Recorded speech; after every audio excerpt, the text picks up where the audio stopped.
आत्मा त्वं गिरिजामतिः सहचराः प्राणाः शरीरां गृहाम् पूजाते विषयोपभोगरचना निद्रा समाधिस्थितिः संचारः पदयो प्रदक्षिणविधि स्तोत्राणि सर्वा गिरो यद्यत् कर्म करोमि तदखिलम् शम्भो तवाराधनम् करचरण कृतं वा कायजं कर्मजं वा श्रवणनयनजं वा मानसं वा पराधं विहितमविहितं वा सर्वमेतत् क्षमस्व जय जय करुणाब्धे श्री महादेव शंभो जय जय करुणाब्धे श्री महादेव शंभो। सद्गुरुनाथ महाराज की जय।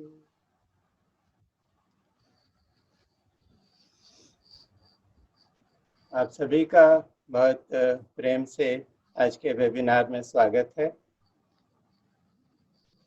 जैसा अभी थोड़ी देर पहले डिस्कस कर रहे थे कि हम आज की शुरुआत करेंगे श्री जीवन बाप्ती वाले के अपने अनुभव से। जीवन बाप्ती वाले प्रोफेसर गुरुनाथ विश्वनाथ मुंगले सर के बहुत ही प्रिय शिष्य हैं। ऐसे शिष्य हैं कि जब पहली बार वो सर को मिलने गए तो किसी और के साथ गए थे और सर ने घर के बाहर निकलकर उस आदमी को वहीं से चलता कर दिया, कहा तुम महालक्ष्मी का दर्शन करके आना, और इनको अपने साथ अंदर ले गए। और ये कोल्हापुर पहुंच करके होटल में फ्रेश होकर के गए थे सर के पास, और उन्होंने कहा कि आइंदा से तुम आना यहाँ तो होटल में रुकने की ज़रूरत नहीं है, मेरे घर में ही रहना। तो जिसको सर ने अपने घर में स्थान दे दिया हो, ऐसे प्रिय शिष्य हमारे बीच में मौजूद हैं। और इन्होंने अपना एक अनुभव मुझसे एक बार शेयर किया था, तो मैं जीवन से रिक्वेस्ट करूंगा कि एक बार सबको वो अनुभव बताएं कि किस तरह उनको जो है गुरु के माध्यम से विराट रूप के दर्शन हुए। जीवन, अपना माइक अनम्यूट करें जीवन। हाँ sir. And can you put on the video please? Yes. अनुभव ऐसा हो गया कि मैं जहाँ रहता था सदाशिवपेट में, वहाँ जब भी बहुत सारी बारिश होती थी तो हमारे घर का जो बाहर का हॉल का जो ये था बहुत लीक होता था। तो जब भी कम बारिश है तो लीक नहीं होता था। उस दिन ऐसा हो गया कि बहुत बारिश हो गया और मैं ऑफिस से घर तक जब भी पहुंच गया तो पूरा पुणे में बारिश चल रहा था और मैं सोच रहा कि अभी ये अपने घर में पानी ही पानी रहेगा क्योंकि इतना बारिश हो चुका है। जब भी मैं घर पहुंच गया तो मैंने देखा कि हमारा हॉल में एक बूंद भी पानी नहीं है। तो मैं सीधा ऐसा टेरेस में चला गया, हमारे घर के ऊपर टेरेस ही था, तो मैं टेरेस में चला गया। तो टेरेस में जाके मैंने देखा तो हमारे जो बिल्डिंग है ऐसा अंदर के यहाँ बारिश नहीं गिर रही थी और मैंने ऐसा ऊपर देख लिया तो मुझे बहुत बड़ा दर्शन हो गया। और नरसिंह सरस्वती महाराज जी सर महाराज ऐसे क्लाउड्स को ढकेल रहे थे। ऐसा देखा, मुझे लगा ये मेरे मन का कुछ तो रहेगा लेकिन वैसा नहीं था। फिर एक बार मैंने स्काई की तरफ देखा तो पूरा आपने जैसे अभी बोला जमीन से ऊपर तक ये खाली मेरे घर के ऊपर के क्लाउड्स ढकेल रहे थे और हमारे घर में पानी नहीं आया था। तो मैं बाद में सर से बात किया, सर खाली हंसने लगे कि हमें भी आपने काम को लगा दिया करके। ऐसा थोड़ा है। मैं और अच्छी तरह से लिख के आपको भेज दिया, ग्रुप में भेज देता हूँ। Thank you sir, thank you. Thank you जीवन, सो वंडरफुल। एंड ऐसा है कि गुरु जो है, अब जिनको जिनको बहुत ही अपना मानते हैं उनके साथ ही उनके ये सब करते हैं और उनको ऐसा अनुभव देते हैं। बहुत बहुत धन्यवाद। Thank you sir, thank you. तो हमारी यात्रा में अभी हम अपनी यात्रा पर निकलते हैं। पहले भी कई बार चर्चा की कि हमारी जो अ, चेतना है, इसकी कई अवस्थाएं हैं। एक तो जागृत है, जिसमें हम सभी इस वक्त हो सकते हैं। और जागृत अवस्था में हमारा मन और हमारी इंद्रियां दोनों कार्य कर रही हैं। इंद्रियों के माध्यम से जो बाहर की चीजें हैं, बाहर का जगत है, उसमें हम विचरण करते हैं, उनके बारे में कुछ कुछ इनपुट्स लेते हैं। और मन जो है वो इनको इंटरप्रेट करके जो बाहर बाह्य जगत है उसका अनुभव हमको देता है। और चूंकि इंद्रियों का काम है वो भोग करना, तो इंद्रियां भोग में लगी रहती हैं। और हर दिन पूरा होते होते लेकिन इंद्रियों की ताकत नहीं रहती कुछ और उपभोग करने की, तो अपने आप ही अंतर्मुखी होती हैं और अंदर की तरफ मुड़ने लगती हैं। जो चेतना बाहर जा रही है वो अंदर की तरफ मुड़ने लगती है। तो धीरे धीरे इंद्रियां तो हैं, लेकिन वो काम करना बंद कर देती हैं। आंख है तो देखती नहीं, कान है तो सुनना बंद कर देते हैं, चमड़ी है उसमें स्पर्श का बोध है, लेकिन वो फिर बोध खत्म हो जाता है। जो बाहर का संसार है वो तिरोहित हो जाता है, हम अपने अंतर में मुड़ जाते हैं। लेकिन कुछ समय तक ऐसा रहता है कि हमारा मन फिर भी चलता रहता है। तो मन में जो कुछ अंदर दबा हुआ है वो बाहर आता है और उसको हम देखते हैं, जिसको हम कहते हैं स्वप्नावस्था है, स्वप्न की स्थिति है। और जो कुछ हम देखते हैं उसकी स्थिति बड़ी प्रभावी होती है, क्योंकि स्वप्न भी ऐसा ही प्रभाव डालता है जैसे कि वाकई इस जगत में कुछ हमारे साथ घटित हो जाए, तो जो हमको महसूस होगा वैसा ही स्वप्न में महसूस होता है। फिर एक स्थिति ऐसी आ जाती है कि हम उससे भी परे चले जाते हैं, हमारा मन जो है वो सो जाता है, एकदम शांत हो जाता है। तो जब मन शांत हो जाता है, लेकिन वो शांत हुआ है, सो गया है, तो सोने की वजह से क्या होता है कि कोई चेतना रहती नहीं, टोटल अनअवेयरनेस की स्थिति है। जैसे हम कोई ऐसी फिल्म देख रहे हैं जिसका कि हर फ्रेम, जो रील है उसका हर फ्रेम काला है, तो जो कुछ प्रोजेक्टर से पर्दे पर प्रक्षेपित हो रहा है या जो भेजा जा रहा है वो सिर्फ ब्लैकनेस है, काले। तो हमको कुछ अनुभव नहीं होता। कुछ देर हम उस स्थिति में रहते हैं और फिर बाद में हम नींद से बाहर आते हैं, तो फिर जागृत अवस्था में धीरे धीरे आ जाते हैं। साधारणतः ये तीन अवस्थाएं हम सब अनुभव करते हैं, लेकिन शास्त्र बताते हैं, इसकी हम पहले भी चर्चा कर चुके हैं, कि हमारी चेतना की चार अवस्थाएं हैं: जागृत, स्वप्न, सुषुप्ति जो गहरी निद्रा की अवस्था है, और उसके परे है तुरीय। तुरीय का मतलब होता है चौथा। तो ये चौथी अवस्था जो है, यही वो अवस्था है जिसमें हम हमेशा रहते हैं, जो हमारा मूल स्वरूप है। क्योंकि हर अवस्था में कोई ना कोई हमारे अंदर है जो सब कुछ देख रहा है। वो कौन है? तो वो तुरीय अवस्था है। वो हमारा अपना मूल स्वरूप है, जिसको हम अपनी आत्मा कह सकते हैं, अपना चैतन्य कह सकते हैं। तो अभी अगर हम किसी सत्य को पाना चाहते हैं या अपने आप को अच्छी तरह से ढूंढना चाहते हैं, तो हमें क्या करना चाहिए? तो एक ही मार्ग है, अनुसंधान, इन्वेस्टिगेशन। हम बाहर की चीजों का इन्वेस्टिगेशन तो बहुत करते हैं, लेकिन जब अंतर अनुसंधान की बात आती है तो चूकने लगते हैं। तो बात ऐसी है कि यदि हम जागृत, स्वप्न और सुषुप्ति इन तीनों को अच्छी तरह से अलग अलग अवस्था के रूप में जानने लगे तो तुर्यावस्था, जो हमारा अपना मूल स्वरूप है, उसका हमें बहुत आसानी से ज्ञान हो जाएगा। लेकिन उसमें हम चले उसके पहले कुछ तो मैंने एक स्लाइड बनाई थी, वो मैं शेयर करता हूँ।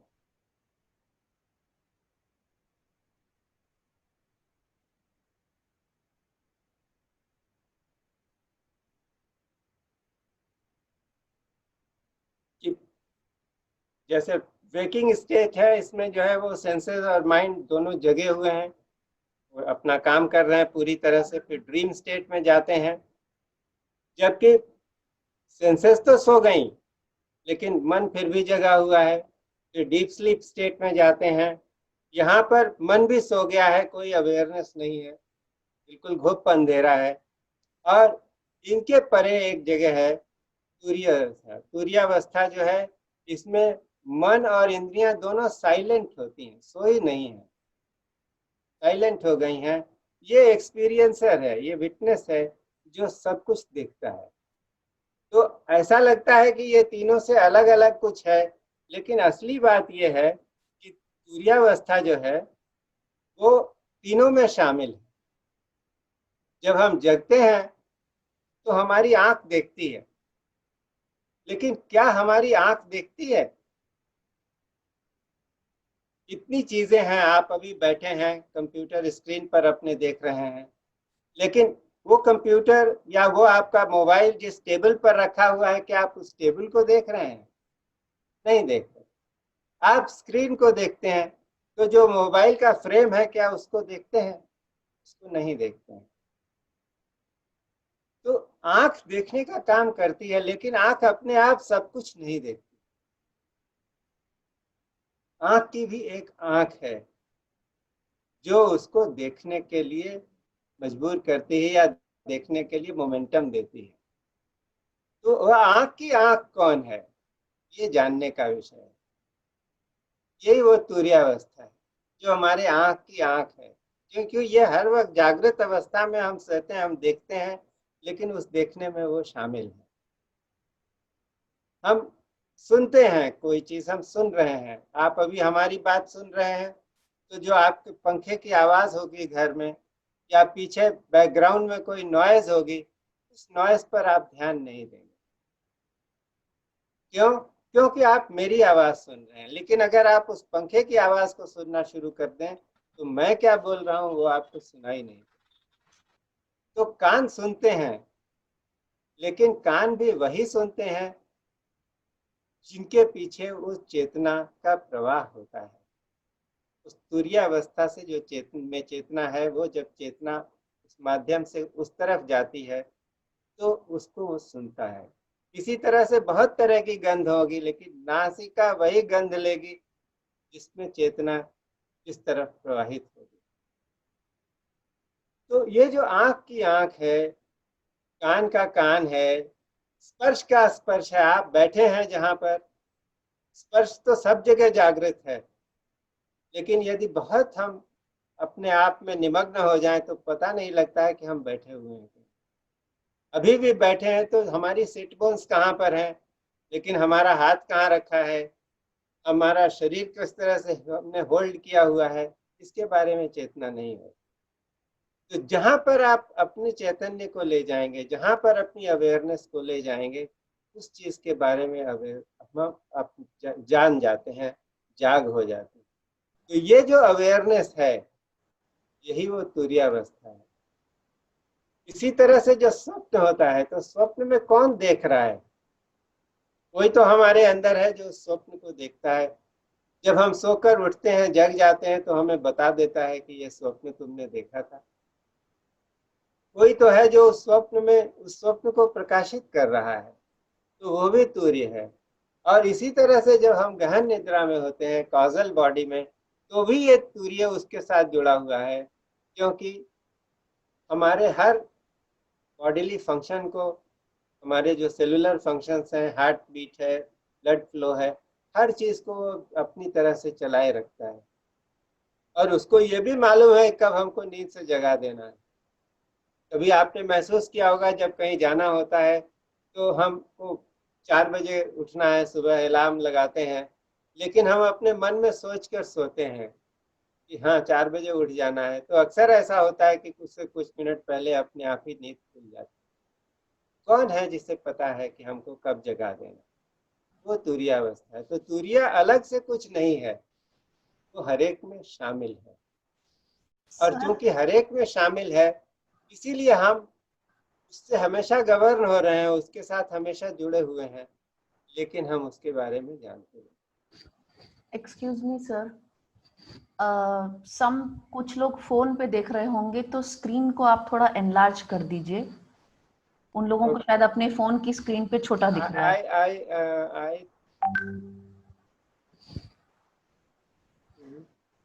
अच्छा, but my purpose is done. So for next time, thank you. Thank okay you for sir, telling. Okay sir. Yeah. So इसलिए ऐसा है कि ये जो तीनों अवस्थाएं हैं उनको जानना बहुत आवश्यक है, और उन्हीं को अगर हम इन्वेस्टिगेट करते चलें तो हमें अपने मूल स्वरूप के बारे में कुछ कुछ पता चलने लगे। तो एक बहुत ही अच्छा स्क्रिप्चर है शिव सूत्र, और शिव सूत्र में भगवान शिव कहते हैं कि जागृत स्वप्न सुषुप्ति भेदे तुरिया भोग संवित, कि जागृत स्वप्न और सुषुप्ति, ये जो तीनों अवस्थाएं हैं, इनमें अगर भेद करने लगे, इसको इन्वेस्टिगेट करने लगे, तब आप तुरिया तक पहुंच जाएंगे। जो चौथी अवस्था है, जो आपका मूल स्वरूप है, वो वहां तक जा सकते हैं। तो इसके बारे में ही हम कुछ चर्चा करेंगे। और एक सूत्र और है उनका जिसमें कहते हैं कि ज्ञानम जागृत, जागृत हो जाना, इसमें ही ज्ञान है। जागृत हो जाने का क्या मतलब है? कि चैतन्य हो जाना, हम अपने बारे में पूरी तरह से अवेयर हो जाना।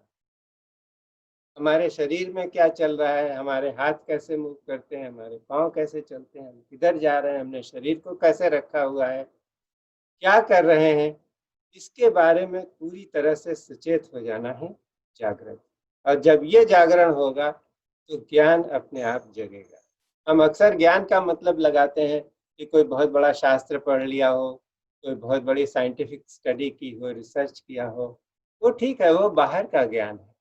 लेकिन अंतर का ज्ञान है अंदर से जग जाना। और जगने की शुरुआत हम कहाँ से कर सकते हैं? भगवान का ज्ञान पाना या सत्य का ज्ञान पाना बहुत मुश्किल हो सकता है, लेकिन शुरुआत हम यहाँ से कर सकते हैं कि हम सब जानते हैं कि हम जगे हुए। रोज सुबह जब बिस्तर छोड़ते हैं और उसके बाद रात में जब बिस्तर पर जाते हैं, तो ये पूरा पीरियड जो है, ये जो अवस्था है, ये जगे हुए होने की अवस्था है। तो इसलिए इसमें ही हम देखें कि क्या हम जगे हुए हैं, और अगर जगे हुए होंगे तो क्या इस अवस्था में क्या फर्क पड़ता है। ये जो है, क्योंकि अक्सर होता यह है कि हम तो सोचते हैं कि हम जगे हुए हैं, कहने के लिए है कि हाँ I I woke up, I am awake, लेकिन हम होते नहीं ऐसे। क्योंकि ये जो हमारा जागरण है, इस जागरण में हम आत्मा के प्रति चैतन्य, ये अवस्था जिसके कारण से है, इस अवस्था में हर चीज जिसके कारण इल्यूमिन हो रही, जिसके कारण प्रकाशित हो रही है, उसका ज्ञान नहीं है। इसलिए ये जागृत या जागरण अवस्था, ये अधूरी है, ये पूरी नहीं है। तो इसी को हमें बार बार रिफाइन करते जाना है, ताकि हम इसके माध्यम से उस तक पहुंच चुके सकें जिसकी हमको प्रतीति हमेशा नहीं होती। अब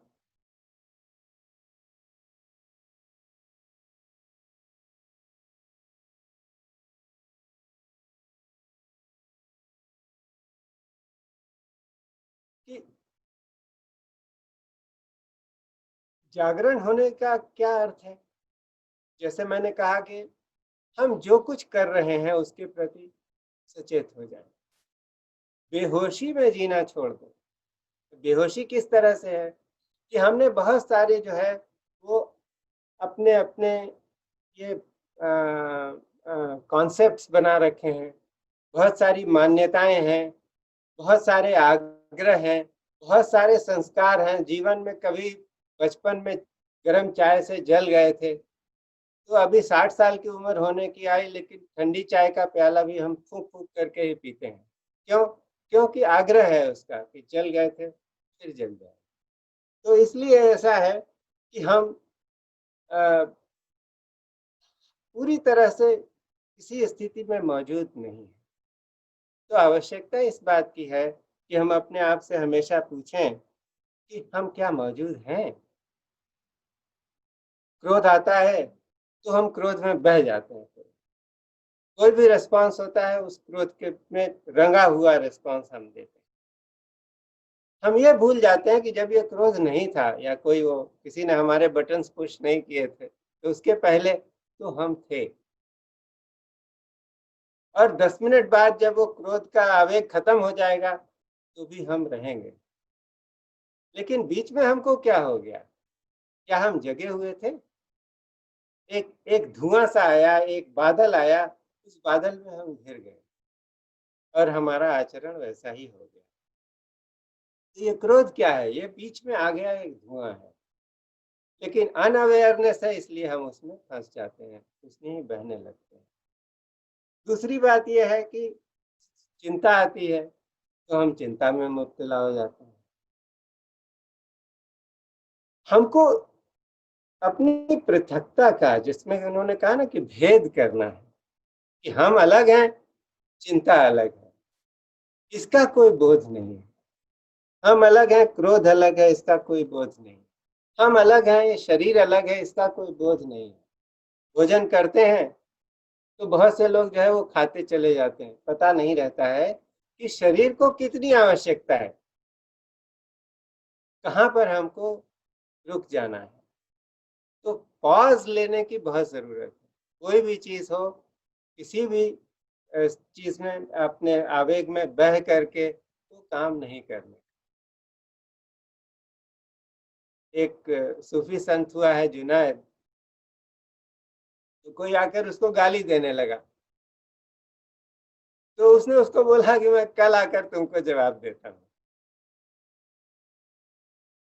तो वो आदमी हंसने लगा, उसने कहा तुम कल क्या जवाब दोगे, क्रोध तो रहेगा नहीं। तो उसने कहा मुझे वही तो नहीं करना है। तो जवाब तो देना है। तुम कुछ कह रहे हो, तुम्हारे में बात में जो उसका जो सार होगा, जो तथ्य होगा या तत्व होगा, उस पर जवाब देना है, लेकिन मुझे क्रोध में नहीं देना। तुम मुझे क्रोध दिला रहे हो जिससे तुम कुछ रिस्पांस चाहते हो। तो ये बड़ी बड़ी आवश्यकता है कि हमको हमेशा इस बात के प्रति सचेत रहना चाहिए कि क्या हम जो हैं, हमारा जो आचरण है, हमारा व्यवहार है, वो हमारी अपनी हैसियत के अनुरूप है या हम बहे हुए चले जा रहे हैं, भीड़ की मानसिकता में जा रहे हैं। आप सभी देखते होंगे कि दंगे होते हैं, लोग एक दूसरे का कत्ल कर देते हैं, और उन्हीं लोगों से बाद में बातें की जाती हैं तो कहते हैं कि हमको पता नहीं कैसे हमने ऐसा कर दिया, हम ऐसे नहीं हैं। लेकिन जो भीड़ की मानसिकता है उसमें उनको यही लगता है कि ये सबसे इस वक्त सबसे अच्छा काम यही है, दूसरे का कत्ल कर देना। तो ये जो बेहोशी है, इसको जानने की जरूरत है। कोई आदमी शराब पी करके जो है वो बहुत नशे में आ गया, तो एक ऊपर कहीं पर लोग पी रहे थे, वो ऊपर के मंजिल पर थे, खिड़की खुली थी, वो गया और उसने कहा मैं उड़ने जाता हूँ, और उड़ गया खिड़की से और नीचे गिरा, हड्डी पसली एक हो गई। उसका एक दोस्त आया अस्पताल में दूसरे दिन, उसके पास बैठा हुआ था। तो इस आदमी ने कहा अरे भाई तुम कैसे दोस्त हो, कल तो तुम भी थे मेरे साथ, मेरे को रोक लेते, ज्यादा चढ़ गई थी। तो उस दोस्त ने कहा कि भाई बात ऐसी है कि उड़ने की फिराक में तो मैं भी था, क्योंकि पी तो मैंने भी रखी थी, लेकिन मेरे पायजामे का नाड़ा जो है वो ढीला था। तो मैंने सोचा अब ये ढीले नाड़े के साथ ऊपर से कूद गया तो पता नहीं क्या होगा, बड़ी बेइज्जती हो जाएगी, इसलिए रुक गया। तो बात ऐसी है कि दुनिया में अगर हम अपने आप आसपास निगाह दौड़ा कर देखें तो लोग इसी तरह से जी रहे हैं।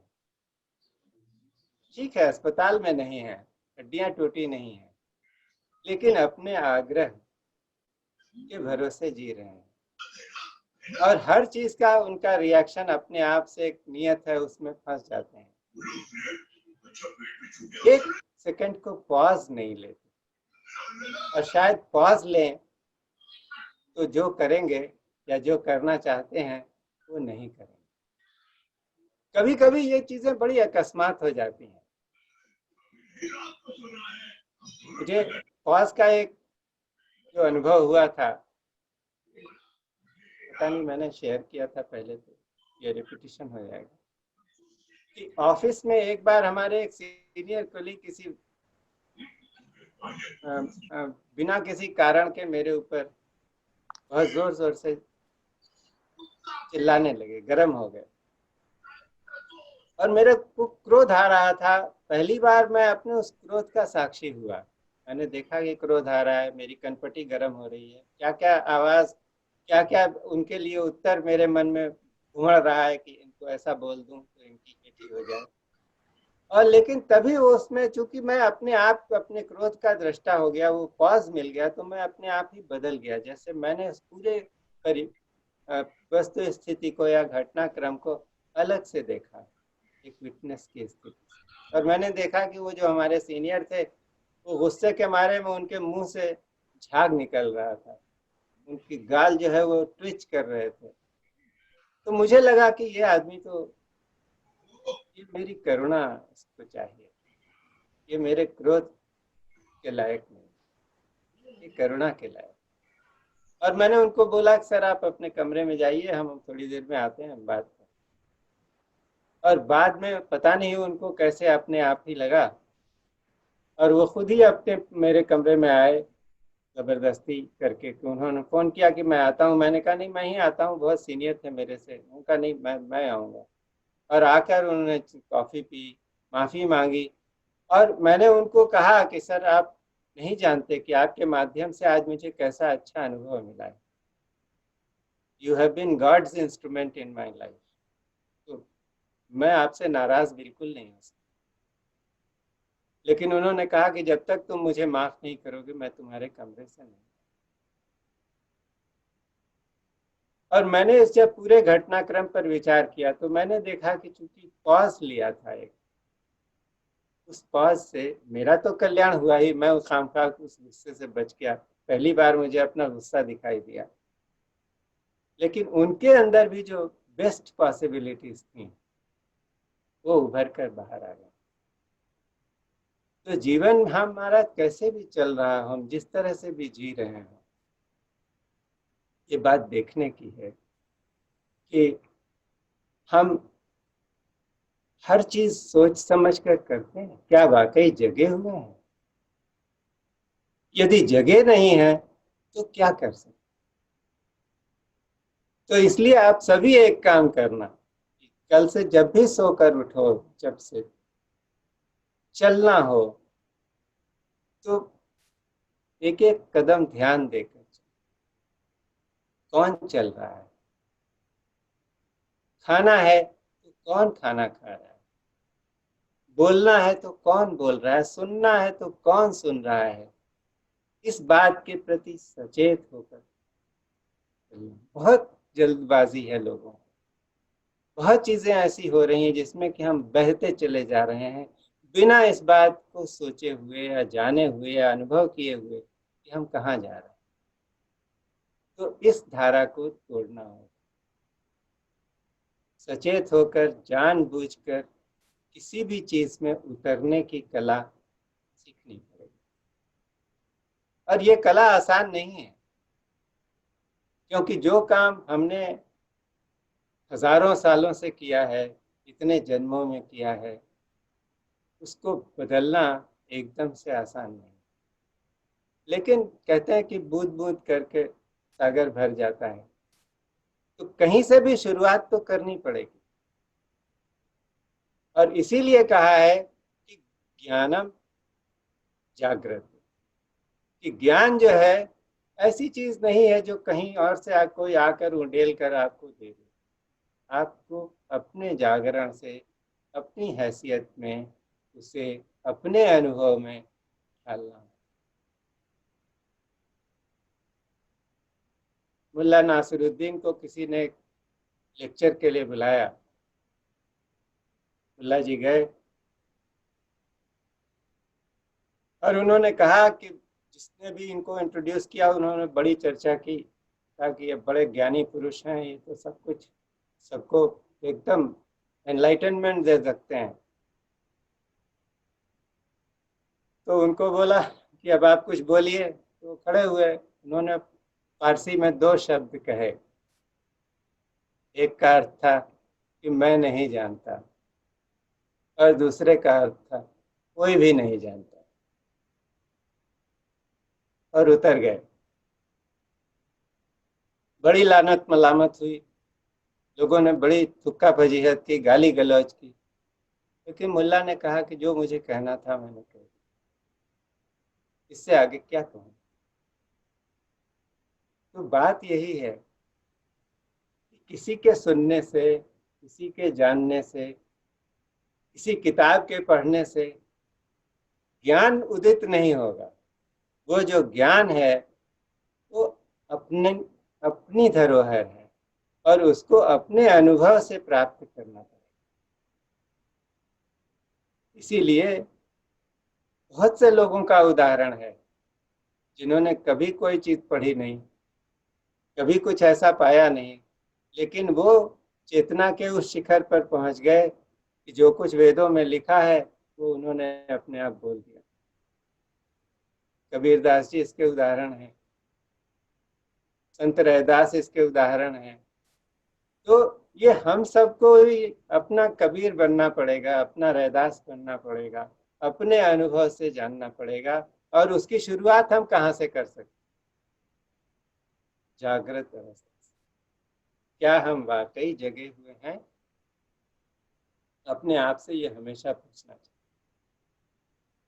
हमारे एक संत जिनको मैं जानता था, सोली तावरिया जी, कई बार चर्चा हुई है। तो एक बार उन्होंने एक बड़ा अच्छा सूत्र दिया था। उन्होंने कहा कि दिन में हर 20 मिनट, 25 मिनट, 50 मिनट, कुछ भी मान लो, और उसके बाद अपने आप से बोलो स्टॉप, और रुक कर देखो कि जब तुमने स्टॉप बोला उसके पहले तुम्हारे मन में क्या विचार।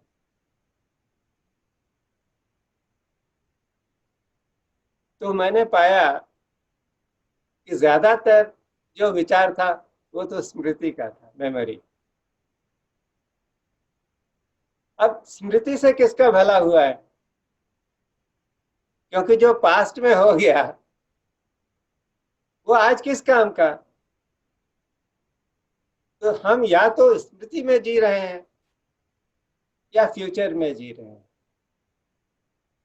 आजकल पेंडेमिक का जमाना है, इतनी सारी दिक्कतें हो रही हैं, लोग इतनी परेशानियों में हैं, लेकिन भय से भरे हुए हैं क्या होगा। लेकिन जब होगा तब होगा, उसके पीछे अभी से हलकान हो गए तो फिर जो इस वक्त का जो समय है, इस समय की जो प्रतीति है, ये अपने हाथ से निकल जाए, इसको पूरी तरह से नहीं भोग सके। इसलिए अभी जग जाएं। थे वो रोज सुबह टहलने जाते थे। एक दिन जा रहे थे, एक गली में किसी घर में एक माँ अपने बच्चे को जगाती थी, उठो लाल, आंखें खोलो। ये शब्द लाल साहब के कान में क्या पड़े, लाल साहब जग गए। उन्होंने अपने जीवन का पूरा विश्लेषण कर लिया, देखा अब तक तो मैं जिया ही नहीं, बेध्यानी में ही जी रहा था, अपने आग्रह में जी रहा था, अपनी नौकरी में जी रहा था। पुलिस वाले होते हैं, घर में भी पुलिस वाले ही रहते हैं। हमारे यहाँ इनकम टैक्स में मैं काम करता था, इनकम टैक्स वाले होते हैं, वो घर में भी इनकम टैक्स वाले ही होते हैं, पूरा नजरिया ही वही होगा। लेकिन ये तो हमारा अपना स्वरूप नहीं है, उससे ऊपर उठने की जरूरत है। और जब एक बार हम अपना ऐसा निश्चय कर सकते हैं कि हम कर लेते हैं कि जो ये क्षण है, इस समय का वर्तमान है, इसमें क्या हो रहा है हमारे साथ, इसमें हमारी स्थिति क्या है, इसको हम पूरी तरह से जानने या पहचानने लगेंगे, तो अपने आप हमारे अंदर एक क्रांति हो जाए। तब पता लगेगा कि जागरण क्या होता है। जागरण वो नहीं कि सुबह उठे और दिन भर जो है ऑटो पायलट पर काम करते रहे। हम सोचते हैं हम जगे हुए हैं, कार चलाते हैं, हम सोचते हैं जगे हुए हैं, लेकिन ऑफिस का और घर से आने जाने का रास्ता इतना जाना पहचाना है कि बिना कुछ किए हुए कार तो चलती है, एक्सीडेंट भी नहीं होता है, हम पहुंच जाते हैं। साइकिल चलाते हैं, साइकिल चलाना आ गया, उसके बाद तो ऑटो पायलट है। किधर हमको अपना दिमाग लगाना पड़ता है, किधर हमको सजगता रखनी पड़ती है। तो ऐसे ही जिंदगी जो है बिना सजगता के बीती चली जा रही है। तो आवश्यकता इस बात की है कि जो कुछ कर रहे हैं उसके प्रति सजग हो। क्यों? क्योंकि हमारे शास्त्र में कहा गया है कि इन तीनों अवस्थाओं के भेद से ही आप पूरी अवस्था को जान सकते, इनका भेद करिए। और कहाँ से शुरुआत करेंगे? क्योंकि बाकी किसी अवस्था पर तो हमारा कोई नियंत्रण है नहीं। स्वप्न में जब जाते हैं तब जाते हैं, लेकिन तब तो स्वप्न में रहते हैं। सुषुप्ति में जब जाते हैं तो कोई नियंत्रण नहीं होता है, उसके बारे में तो कुछ पता ही नहीं कि उसमें क्या होता है। तो ले देकर हमारे पास सिर्फ यही है, एक जागृत अवस्था, जिसको हम कहते हैं जागृत अवस्था, लेकिन वो जागृत अवस्था का एक 100वां हिस्सा भी नहीं है, क्योंकि हम उसमें भी बेहोशी में जी। तो इस बेहोशी से निकल करके कुछ होश को संभालना पड़ेगा। और जब यहाँ हम आरंभ करेंगे तब हमारे लिए एक नई संभावना का द्वार खुलेगा। क्योंकि जो इस जागृत अवस्था में जागृत हो गया वो धीरे धीरे जागृत रहेगा। और एक दिन ऐसा अनुभव होगा उसको कि जब स्वप्न आएगा, जब स्वप्न देखते हैं, तब हमको पता नहीं होता है कि ये स्वप्न देख रहे हैं, हमको लगता है ये सच है ना। तो जब जब हम यहाँ पर इस जागृत अवस्था में जागरण को अपनाएंगे पूरी तरह से, तब एक दिन ऐसी स्थिति आएगी कि स्वप्न आएगा, लेकिन कोई अंदर से बोलेगा ये स्वप्न, ये सच नहीं। और जिस क्षण ये पता लग गया नींद में कि मैं स्वप्न देख रहा हूं, वो स्वप्न खंडित हो जाएगा, रहेगा नहीं। और स्वप्न अगर खंडित हुआ तो उस वक्त कौन वो बता रहा है? वो आत्मा बता रही है। हम आत्मा के बहुत निकट हैं। तब ये पूरी संभावना बनती है कि हम तुरीय अवस्था में, जो चौथी अवस्था है, उसमें प्रवेश कर सकते।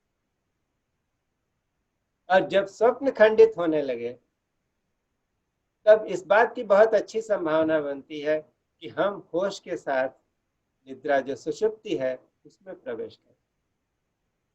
क्योंकि सुषुप्ति में मन सोया हुआ है, लेकिन अगर होश रहेगा तो मन सोएगा नहीं, तो जगा रहेगा लेकिन शांत। और इसी के लिए भगवान श्री कृष्ण गीता में कहते हैं कि या निशा सर्वभूता नाम तत्र जागृति संयम। जब सब प्राणियों के लिए रात होती है तो संयमी जागता है। तो संयमी जो है वो चैतन्य है, लेकिन उस चैतन्य का मार्ग वहां तक पहुंचने का रास्ता वो जागृत अवस्था में और जागृत हो जाने से ही जाता है। यदि ऐसा करेंगे तभी हम उस जगह पहुंच सकते हैं। और ये बात बड़ी प्रैक्टिकल है, इसमें कुछ भी फिलॉसफी नहीं है। It's absolutely here and now which is to be done. हमारे यहाँ जो पुरानी परंपरा है उसमें एक बहुत अच्छा मार्ग, क्योंकि चूंकि हम जगे हुए हैं और फिर भी जगे नहीं हैं, इसको ही उन्होंने कहा है कि माया है, ये छलावा है, भुलावा है। तुम जिस जगत में जी रहे हो ये सब तुमको पता नहीं है कि तुम हो क्या और ये जगत क्या है। तो ये जो माया या छलावा है, इसके लिए एक बड़ी सुंदर उपमा दी गई है। उन्होंने कहा कि शास्त्रों में कहा है कि इस जगत को तुम स्वप्न जानो। जब सृष्टि नहीं थी, कुछ भी नहीं था, तो सिर्फ शक्ति थी, ईश्वर की प्रगाढ़ शक्ति थी। उस प्रगाढ़ शक्ति के मन में एक विचार आया कि एको हम बहुत श्यामा, एक हूं मैं और मैं बहुत सारा बन जाऊंगा। तो इसके कारण, उस विचार के कारण ये संपूर्ण सृष्टि जो है वो एग्जिस्टेंस में आ गई, चल रही है। एक दिन इसका विलय हो जाएगा। लेकिन ये ईश्वर के मन में उठा हुआ एक स्वप्न है, एक विचार है। तो इस जगत को तुम एक स्वप्न रूप में जानो। अब ये बात बड़ी उटपटांग लगती है कि स्वप्न रूप में जानने से क्या होगा? क्या कोई पत्थर मार देगा तो चोट नहीं लगेगी? लेकिन बात ऐसी है कि स्वप्न में भी अगर कोई पत्थर मारता है तो चोट लगती है, पता चलता है कि चोट लगी है। चाहे बाद में पता लगे कि खून नहीं निकल रहा, लेकिन चोट लगी, उसका दंश तो होता है। लेकिन ऐसा है कि इस जगत को स्वप्न जान लेना ये अपने आप में एक बहुत अच्छा अभ्यास है, क्योंकि इससे क्या होगा कि उस जगत में लिप्त होने की संभावना कम होगी। जो हमारा तादाद में है जगत के साथ, हमारा बंधन क्या है कि जगत के साथ तादाद में। पत्नी है, उसको हम अपनी जायदाद समझते हैं, अपना समझते हैं। बेटा है, उसको अपनी जायदाद समझते हैं, उसको अपने से जोड़ कर देखते हैं। ये नहीं देखते कि ये सृष्टि की असीम संभावनाओं के अनुसार ये आत्माएं किसी कारण से यहाँ एक साथ इकट्ठी हैं, एक दिन नहीं रहे,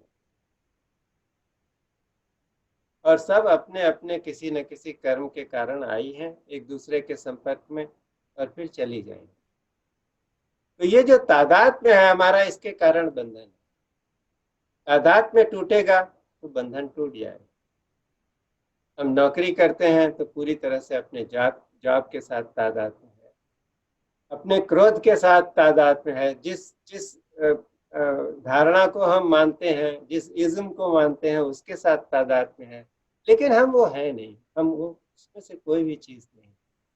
तो तादाद में कैसे टूटेगा? तादाद में तब टूटेगा जब हम ये धारणा कर लें पूरी तरह से कि ये जगत मिथ्या है, ये एक स्वप्न है।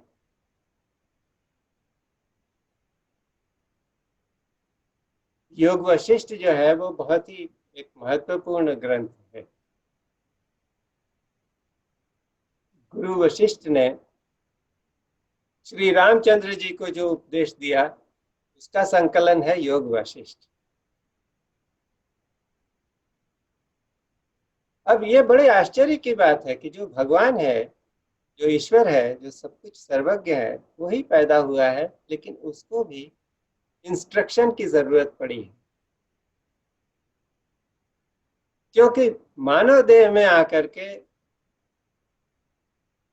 इंस्ट्रक्शन के बिना जब तक ट्रांसमिशन ऑफ नॉलेज नहीं होगा तब तक पूरी तरह से आदमी उस ज्ञान में प्रतिष्ठित नहीं। इंटेलेक्चुअली, बौद्धिक रूप से चीजों को पता लग जाएगा, लेकिन उसको तात्विक रूप से जान लेना वो तभी संभव होता है जब किसी का इंस्ट्रक्शन हो। और ऐसा कहते हैं कि बहुत सारे हैं, मतलब अपने धर्म ग्रंथों में बहुत जगह ऐसे उपदेश हैं कि आत्मा का ज्ञान दिया गया है, लेकिन योग वशिष्ठ के लिए ऐसा कहते हैं कि जो पूर्ण रूप से मुमुक्षु है वो अगर उसे पढ़ेगा और पूरा पढ़ेगा तो जब तक उसको समाप्त करेगा तब तक वो पूरी तरह से तत्वज्ञ हो जाएगा, ज्ञानी हो जाएगा। क्योंकि ये बहुत बड़े मुमुक्षु को, राम को दिया गया उपदेश। और जब राम अपनी शंकाएं व्यक्त करते हैं, अपनी अपनी दुविधा बयान करते हैं कि मुझे इन इन चीजों के बारे में शंका है, ऐसा लगता है, तो उनकी बात सुनकर ही लगता है कि अरे इनको तो सब कुछ पता है, ये तो ज्ञानी है। और उनको वही वशिष्ठ बोलते हैं कि तुमको सब कुछ मालूम है, लेकिन तुमने अभी इसको इंटेलेक्चुअली जाना है, एक्सपीरियंशियली नहीं जाना है। और जब मैं उपदेश करूंगा तो तुमको एक्सपीरियंशियली पता लग जाए। तो बहुत ही रहस्यमय ग्रंथ है, हमने तो पूरा पढ़ा नहीं है, लेकिन उसमें एक कथा आती है जो मुझे बहुत प्रिय है। तो मैं आप सभी से अनुरोध करूंगा कि वो कथा मैं पढ़ूंगा और आप लोग आंखें बंद करके उसको बड़े आराम से, जिसे शुद्ध श्रवण कहते हैं, कि बस सुनना है। और ये कथा जो है वो तीन ऐसे राजकुमारों की है जो थे ही नहीं।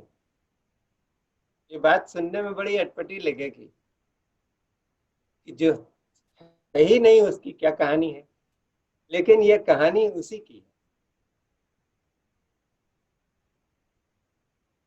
कथा इस तरह से है कि एक छोटा बालक था, तो जो उसकी नैनी थी, धाई माँ थी, उस बालक ने कहा कि धाई माँ कुछ कहानी सुनाओ। तो धाई माँ ने उसे ये कहानी सुनाई, और जो उस बालक ने बहुत मनोयोग से सुनी। धाई माँ बोलती है कि एक समय की बात है, एक नगर में जो था ही नहीं, 3 राजकुमार थे जो बहुत शूरवीर और साहसी थे और हमेशा बहुत खुश रहते थे। उन राजकुमारों में से 2 का तो जन्म ही नहीं हुआ था, और एक तो अभी मां के गर्भ में भी नहीं आया था।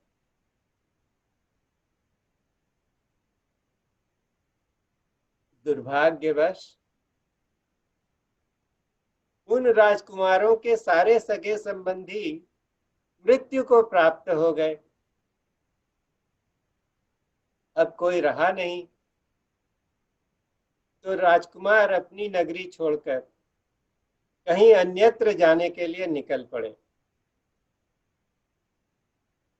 चारों तरफ बहुत कड़ी, झुलसा देने वाली धूप थी, और असह्य धूप के कारण राजकुमारों को चक्कर आने लगे। गर्म रेत पर चलने से उनके पांव में छाले पड़ने लगे थे। तिनकों से उनके तलवे छिद गए। चलते चलते उन राजकुमारों को 3 पेड़ों की छांव मिली। 2 पेड़ों का तो कोई वजूद ही नहीं था, और तीसरे का तो अभी बीज भी भूमि में नहीं रोपा गया था। राजकुमारों ने उन पेड़ों की छांव में विश्राम किया और उनके फलों को खाकर तृप्त हुए। फिर वे आगे की यात्रा पर निकले। चलते चलते वे 3 नदियों के किनारों पर पहुंचे। उनमें से 2 नदियां सूखी थीं और तीसरे में पानी ही नहीं था।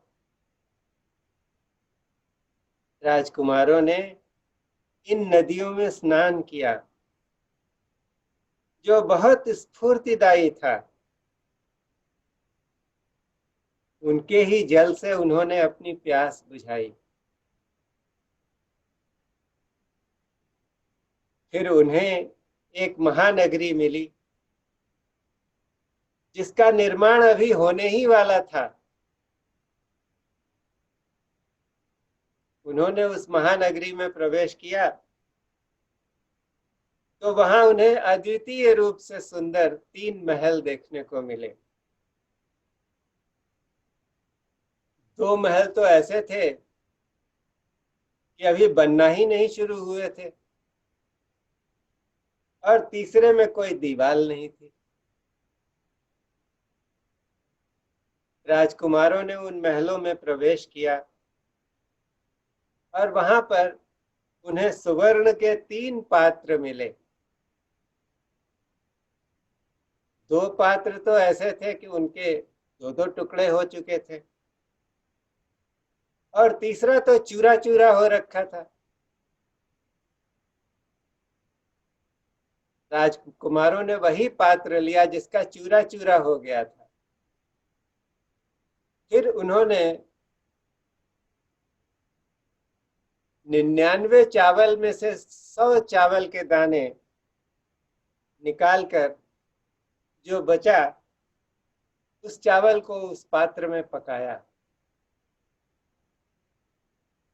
और जब भोजन तैयार हो गया तो उन्होंने 3 महापुरुषों को भोजन के लिए आमंत्रित किया।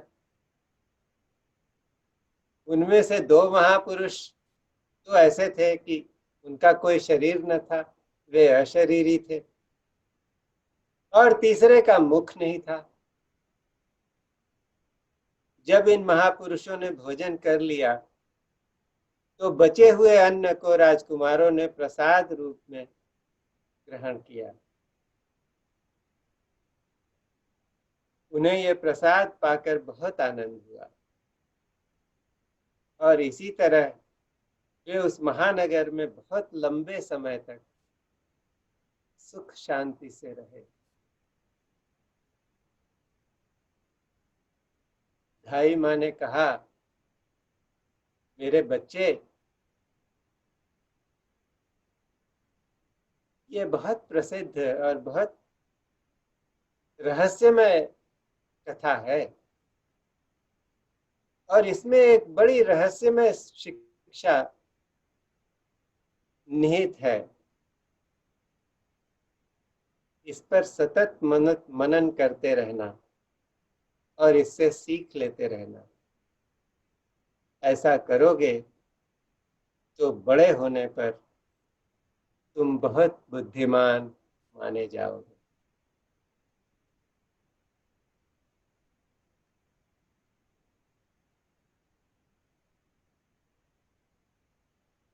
आंखें खोल सकते हैं आप। कैसी लगी ये कथा? सर बहुत बहुत ज्ञान कोई है इस कथा में। कोई अपना रिएक्शन देगा? सर मैं दूं? हाँ तो।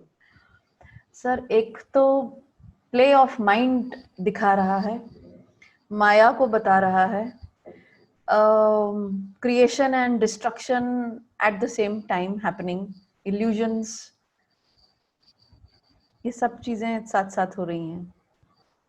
Anybody else? No? अखिलेश भाई? नहीं?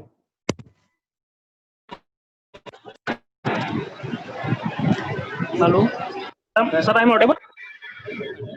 कौन बोल रहा है? सर मोहित बोल रहा हूँ। हाँ मोहित बोलो। सर मेरे को 2008 में मौका मिला था एक बार पढ़ने को। मैं इस समय कॉलेज से निकला था, तो मैंने उसको एक महीने के लिए पढ़ी थी, ये वाली योग वशिष्ठ महारामायण। तो सर अच्छी लगी, कहानी याद आ गई। और सर एक चीज उसमें और थी कि सोने के कड़े में सोने जैसी कड़े ऐसी कोई चीज ही नहीं है। अगर उसको ध्यान से देख रहे हैं हम तो सोना ही सोना है, कड़ा तो है ही नहीं उसका। अच्छा, मैंने अनुवाद पढ़ा है। सर अच्छा लगा। हाँ। जी एक्चुअली ये सारा है कि ये सब कुछ जो कुछ है वो है नहीं। तो सवाल ये है कि है क्या? इसको जानने के प्रति जो उत्कंठा है या जो आकांक्षा है, इसके प्रति वो जो चेतना है, वो जागृत करने की बात है। ऐसा जागृत करेंगे तो एक दिन हम वो तुरीयावस्था जिसकी बात करते हैं उसमें प्रतिष्ठित हो जाए। तो उसके लिए एक बहुत अच्छा ये आग्रह है कि हर चीज को मान लेना ये स्वप्न है। स्वप्न में मान लेने के बाद भी वो आदमी को करना तो वही पड़ेगा। कोई जैसे कि बोला कि पत्थर मार देगा तो चोट तो लगेगी, लेकिन हमको पता है कि अगर हम एक स्वप्न में जी रहे हैं कहीं, तो उसका जो दंश है, उसकी जो चोट है, उससे जो हमारा जो अंदर, हमारे अंदर जो कचोट होती है या जो क्रोध आता है, ये सारी चीजें अपने आप कम हो। कोई आकर कुछ कड़वे शब्द कह जाता है, तो चूंकि हम उसको सच मान रहे हैं, इसलिए तुरंत उसमें मुब्तला हो जाते हैं, इन्वॉल्व हो जाते हैं। कुछ मिलता है, हम तुरंत फूल कर कुप्पा हो जाते हैं, हमारा अहंकार आगे आ जाता है। लेकिन ये जान लेना, ये स्वप्न है, ये अपने आप को अपनी परिस्थितियों से थोड़ा हटा लेने की एक ट्रिक है। ये बड़ी अच्छी ट्रिक है, इसकी कुंजी है ये, कि कैसे हम हर चीज में एक पॉज ले लेते हैं। इसलिए ये कथा मैंने जानबूझ करके यहाँ सुनाई थी, और आज का पर्पस यही था, क्योंकि हर बार हम लोग कुछ बहुत ही एक्साइटिंग चीजों की बात करते हैं। आज मैंने सोचा कि let us come to the ground realities and do something which is very practical. बोलूं? हाँ बोलिए राकेश। अभी वो जब कोई साहब पूछ रहे थे ना कि मैग दिखे थे पीछे, कोई अभिषेक है ना आपके यहाँ भी आए, मैं पार्ट ले रहा हूँ। Can we discuss this later? If it is about Abhishek, then let us not नहीं, break the flow here. मैं आप जब कहानी सुनाया तो हाँ। उसकी फील बता रहा हूँ। Okay okay.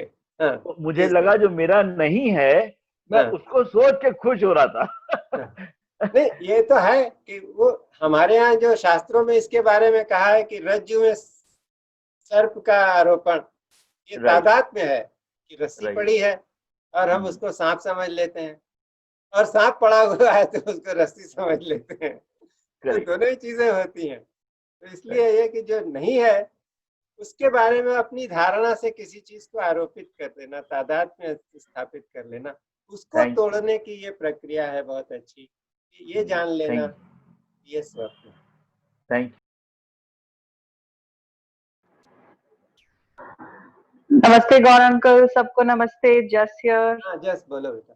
Yes go ahead. एक तो मुझे इससे ये समझ में आया कि सारी वर्ल्ड जो है it's a make believe world. So you know it's we are just making it and believing it to be true. So अगर इस केस में तो अगर गुस्से का मेक बिलीव है तो हम प्यार भी तो मेक बिलीव कर सकते हैं। It's just an illusion that we are living in. Can you hear me? It is not an illusion. I will tell you कि जिस प्यार की हम बात करते हैं कि हमारा प्यार जो है एक तरह का सौदा है। संसार में जो प्यार चल रहा है वो प्यार तो सौदेबाजी वाला है। कि मुल्ला नसरुद्दीन जो है वो प्यार पर क्लास लेता था, तो उसने अपने सब चेलों को किया, तो कहा कि अभी प्यार का सिंपल तरीका ये है कि जब तुम मुझे प्यार दोगे तो मैं तुमको प्यार दूंगा।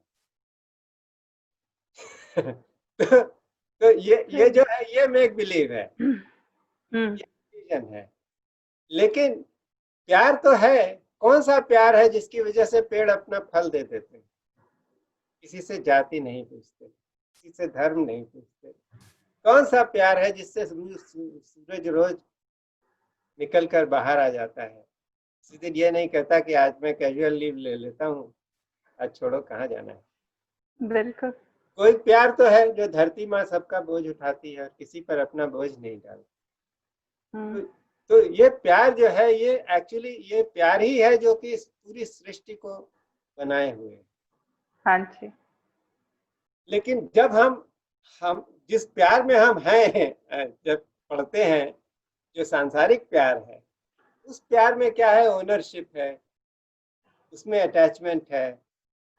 उससे जब हम उससे भी पॉज ले लेते हैं, तब जो असली प्यार है इसमें कोई ओनरशिप नहीं है, कोई अटैचमेंट नहीं है, जस्ट बीइंग है, उसका एक्सपीरियंस होने लगेगा। इसलिए जो तुमने कहा है वो बात सच भी है और गलत भी है, क्योंकि सच इस तरह से है कि जो सांसारिक प्यार है उसमें भी हमको ये लिखना पड़ेगा कि ये इल्यूजन है। हाँ जी, it is a result of our own attachment, creation. or our Yeah. own ownership. We want to grab something out of it or get something out of it. So when that pause is taken, then the real love will arise. It is all consuming. And uncle मुझे जैसे जो six के गुरु हैं, 10th गुरु गुरु गोविंद सिंह जी, उनकी एक line याद आती है। तो वो कहते हैं, मैं हूँ परम पुरख को दासा, देखन आयो जगत तमाशा। हाँ, तो जब आप ये स्टोरी बता रहे थे तो मुझे कई बार जब मैं अपने आप को एक विटनेस देखती हूँ तो मैं मम्मी को या घर पे यही बोलती हूँ कि जैसे वो बोलते थे कि मैं तो उस प्रभु का दास हूँ और सिर्फ ये तमाशा देखने आया हूँ, which I thought from my limited understanding मेंट कि मैं एक विटनेस हूँ to what is happening. it's about being the witness. When you take a pause, you become the witness. True. You will still have to interact. जैसे मैंने बताया था कि वो पूंजा जी महाराज थे, पापा जी जिनको बोलते थे लखनऊ में, तो उनके माँ बाप फंस गए वहाँ पार्टीशन के टाइम पर।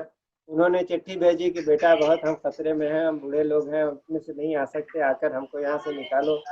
तो पापा जी बोलने लगे कि क्या करना है, ये तो स्वप्न है, मेरे माता पिता भी स्वप्न है।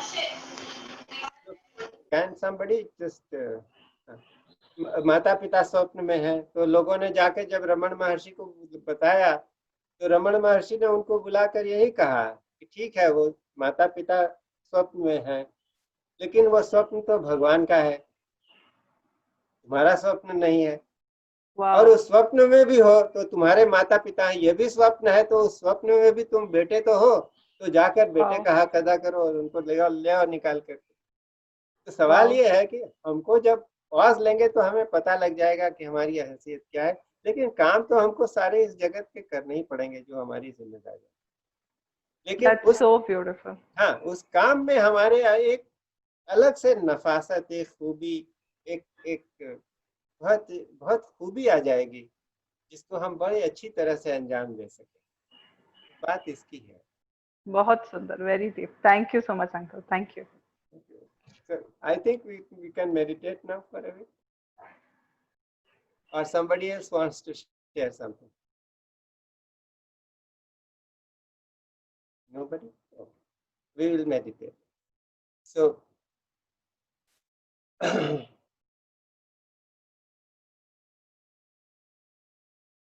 please take a comfortable posture.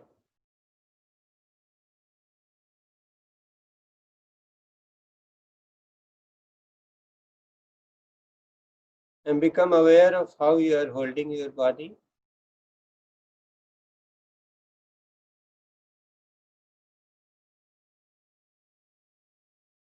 Allow your chest to open a bit and let your shoulders roll back slightly.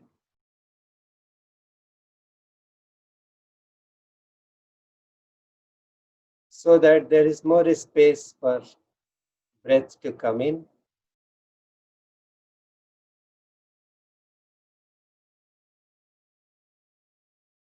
Make sure that your head is balanced nicely on your shoulders and there is no tension in the body.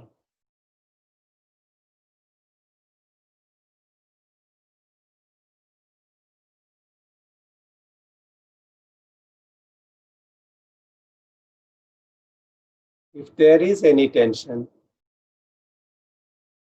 mentally become aware of that area and send a few breaths there. And as you breathe out, allow that tension to melt away.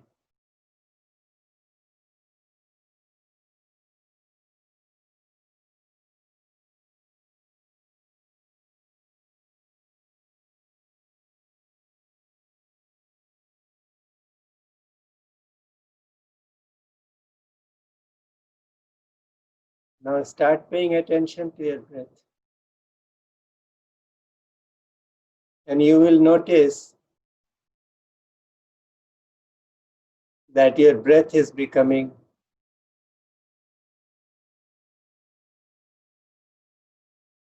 deeper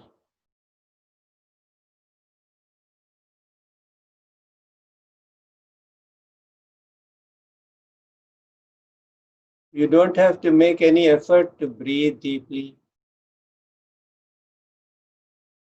Just let your breath be.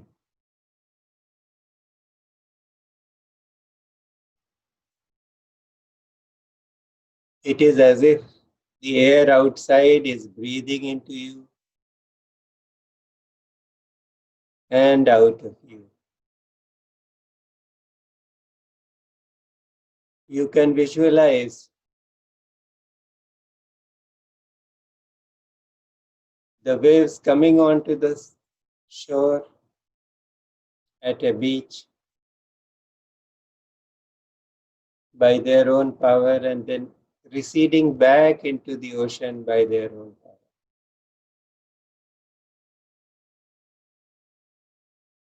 And you notice that when you start paying attention to your breath, the mind automatically starts becoming quiet.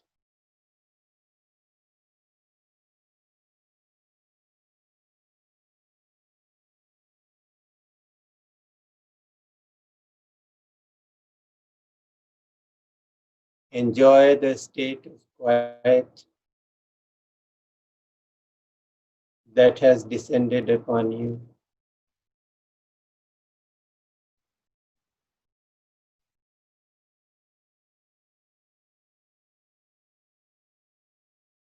And just keep the awareness of the breath.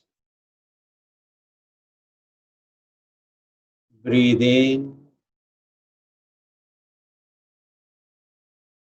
breathe out. Breathe in, breathe out. Keep breathing at your own pace.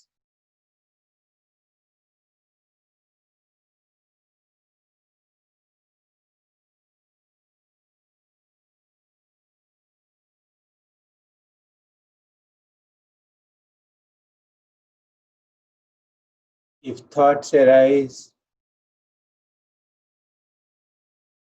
and you notice that you are thinking,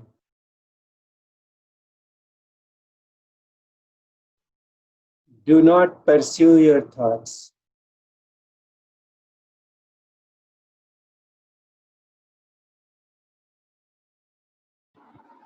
Very gently bring your awareness back to the breath.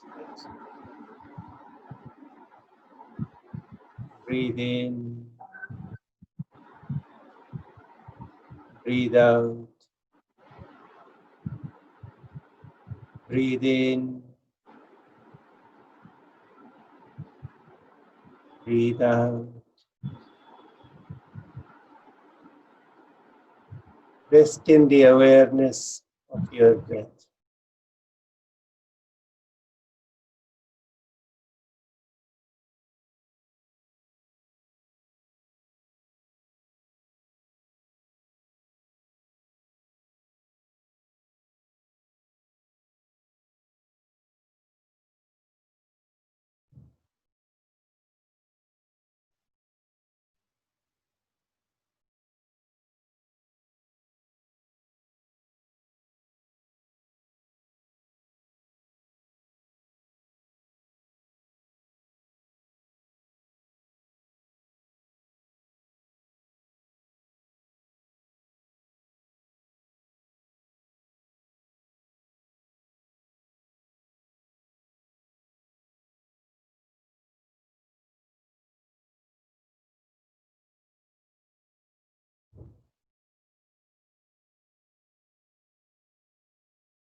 Become completely focused on your breath.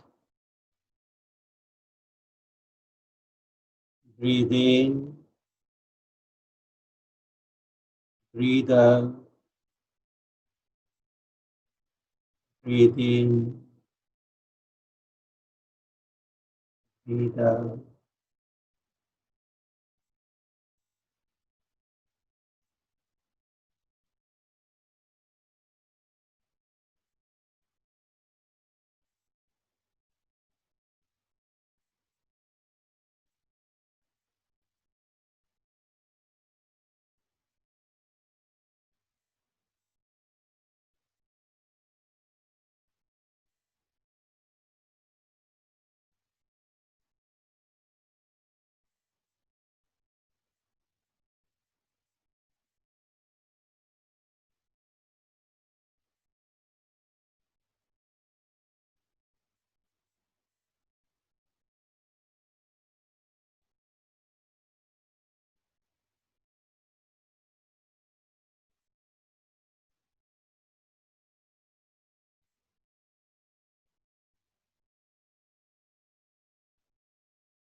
जी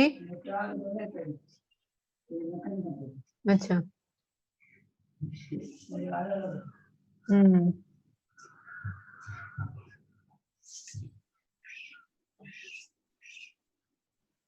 धीरे से चला गया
Gradually bring your awareness into your body.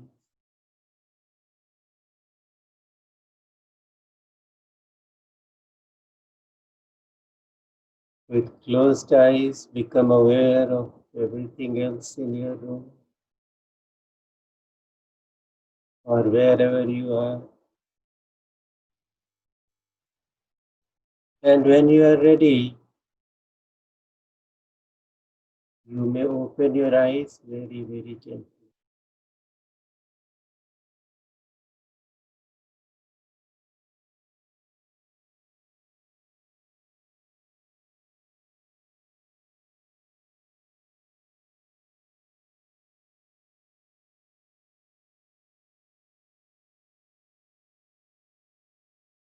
You can rub the palms of your hands against each other. And put them on your face, so let the energy flow.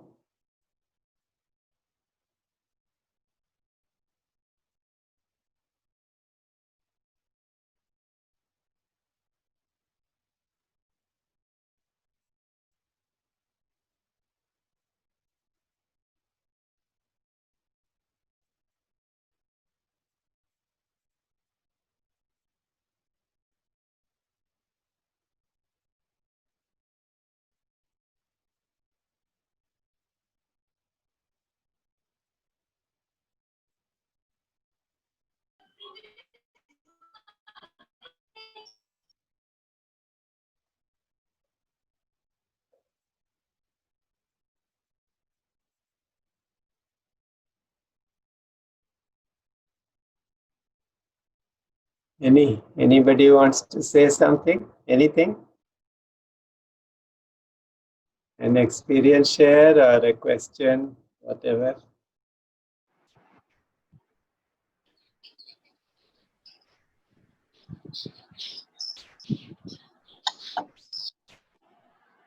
Namaskar, sir. Ritu here.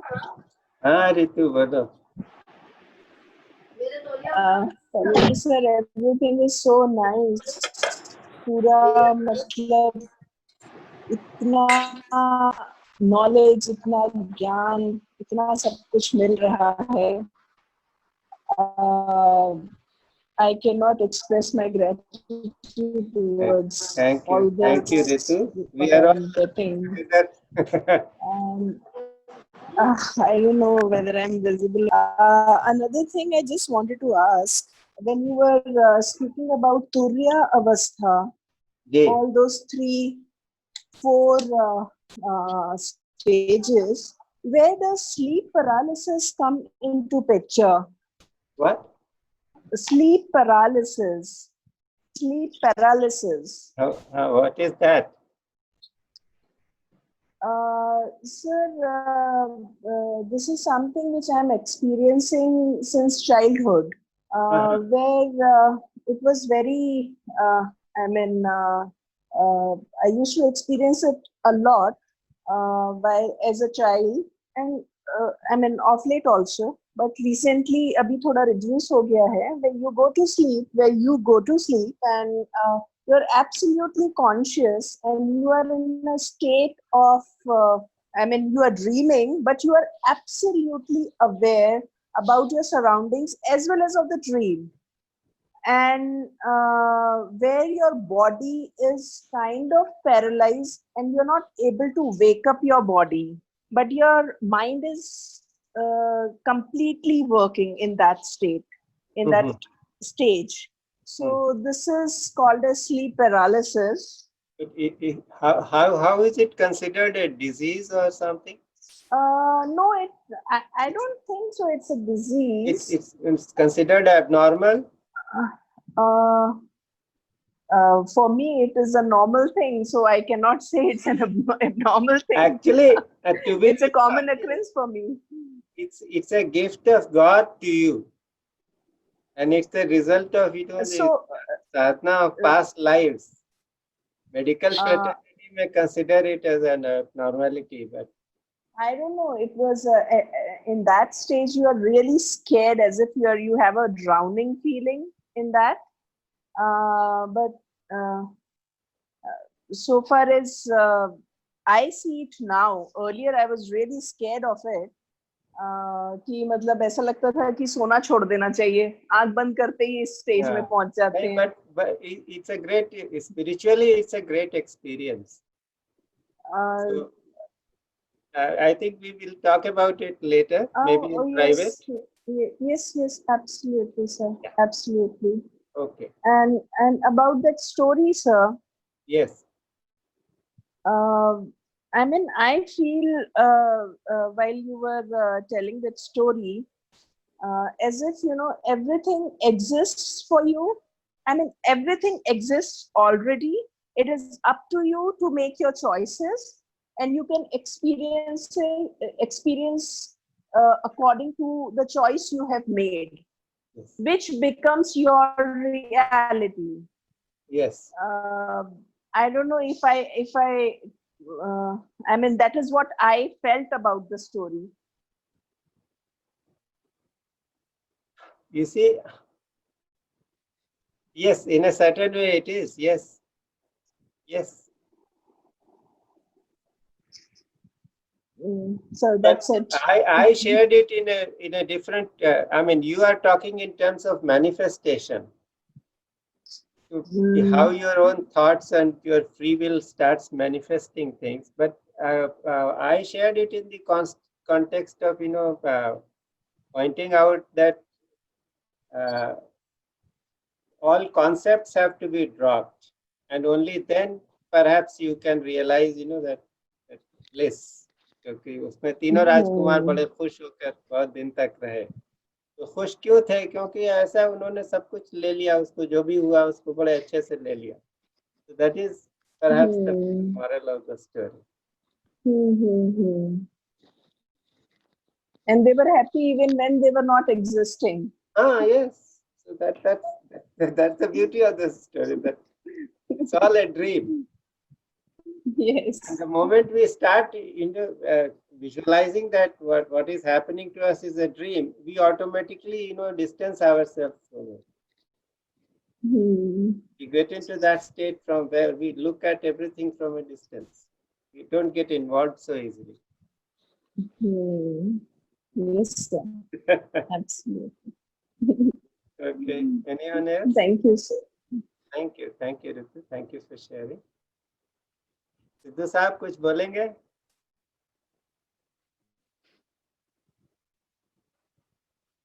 Mister Sidhu, आप तो second time आए हैं ना? Today we have about 84 persons, 64. Yes, sir. Yes, sir. बहुत अच्छा experience था sir. बहुत अच्छा था spiritually. You enjoyed the meditation? Yes, sir. Oh, thank you. पूरा एंजॉय किया, spiritually बहुत satisfying. Thank you very much, sir. Thank you for giving insight into the mind and the body. Anyone else? Otherwise, we close. कोई हाथ उठा रहा था एक। मैं बोलूं क्या? राकेश कौन बोल? हाँ बोलिए। आज पहली बार ऐसा हुआ कि शुरू में तो ध्यान लगा, लेकिन बीच में किसी के यहाँ से बच्चे की बोलने की आवाज और कुछ मेज खींचने की आवाज आ रही थी, तो उससे मेरा डिस्टर्ब हुआ। मैं थोड़ा सा मतलब I don't know what you call it, तो मेरी आंख एक सेकंड के लिए खुली, फिर वीडियो गायब हो गई। That is a challenge, despite we are asking people all the time that please mute your mic, people don't listen. What to do? And otherwise, what I will do is that when we start meditation next time, then Hema will mute everybody, and I will unmute myself and speak. लेकिन बीच-बीच में कोई लगता है कुछ लोग अपने को अनम्यूट करके फिर कुछ करने लगते हैं। No sir, people join late ना, तो जब लेट ज्वाइन होते हैं तो फिर वो अपने आप को अनम्यूट कर लेते हैं। But Hema somebody also a challenge कि whether in this kind of despite this kind of unwanted intrusion can still meditate. That is the challenge. Okay. Otherwise, see what happens is I can tell you that even if there is noise and you think that you are not meditating, that itself is a concept. क्योंकि लोगों को लगता है कि हमारा अच्छा ध्यान लगा, इसका मतलब हम एकदम शांति के स्पेस में पहुंच गए। लेकिन कभी कभी बाहर शोर हो रहा है, ये हो रहा है, तो उसका भी पता लगता रहे और हम चैतन्य रहे, तो ये भी ध्यान ही है। ये उससे ध्यान अलग नहीं, इसलिए उससे घबराने की जरूरत नहीं है, उसको छोड़ दीजिए। Okay. Hello sir. Yes, hello. Ravi. Ravi sir. Ravi, good evening sir. Dr. Yedekar, you start your. I joined you, sir. I joined you since early morning, sir. Okay, but you start your video. Yeah, I should start. Okay, I will start. Please. आप Yeah, good evening, sir. लेकर हैं, इनको अच्छी तरह से देख लीजिए, यही हमें लेकर Sir, मुंगले सर it के was- पास गए थे. So he is a very important person in my life. हाँ, बोलिए डॉक्टर साहब. No, sir, it was just a happening for my. Sir, actually, the experience was really fantastic. It was really fantastic. And as you told me, it is just like waves coming from ocean into your body. You just feel like that. Being a Yes. medical person, even beyond that, I just had the perception of that oxygen is going into my minute circulation. And because I am aware of all these things, and you know that very well, so it was really fantastic experience. It was really fantastic. I am doing these things, for a very long time, but. Thank you. And second thing, sir, I wanted to just share one thing. The madam which told you that there is a sort of sleep paralysis or something. It is actually a very minor possibility of epilepsy, which is not taken very important in our medical terminology, and it is not abnormal. It is not abnormal. Okay. So it is not a big issue to be given much attention from medical point of view. अच्छा, very good. मैं रितु को And it आपका was- number दे दूंगा, रितु बात करेगी आपसे. No problem, sir. No problem. No, sir. Sir, ever since I came to know about it, sorry to interrupt here. Ever Yep. since I came to know about it, that it is during sleep paralysis, you can reach a very high state of meditation because you are very aware of it. Very So aware. I have stopped being scared of it, and I'm completely enjoying it now. Actually, Very good, I keep very waiting for it to happen. Very good. Can I have some sharing to this, sir? हाँ, Can I share something to this? हाँ, बोलिए ना doctor. So, see, sir, what happens to a perspective of it has got this inclination from philosophical point of view. So, Angel and she enjoyed the thing. But any Tom, Dick, and Harry can't put this position. He may be scared for lifelong, and then he will have another problems. And that particular person may turn into a psychotic.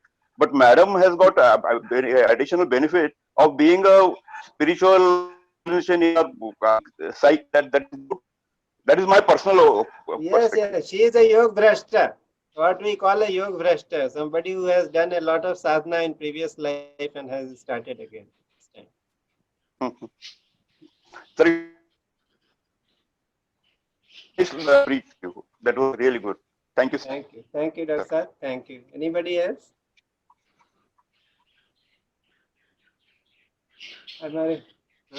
हमारे शरण साहब दिख रहे थे, चले गए.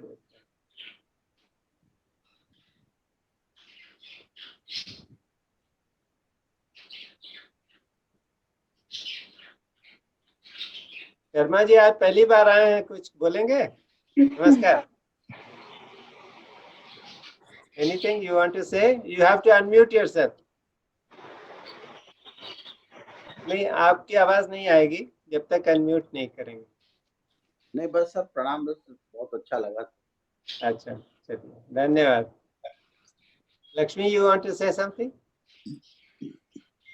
Yes, sir. There was a very peculiar breathing experience today.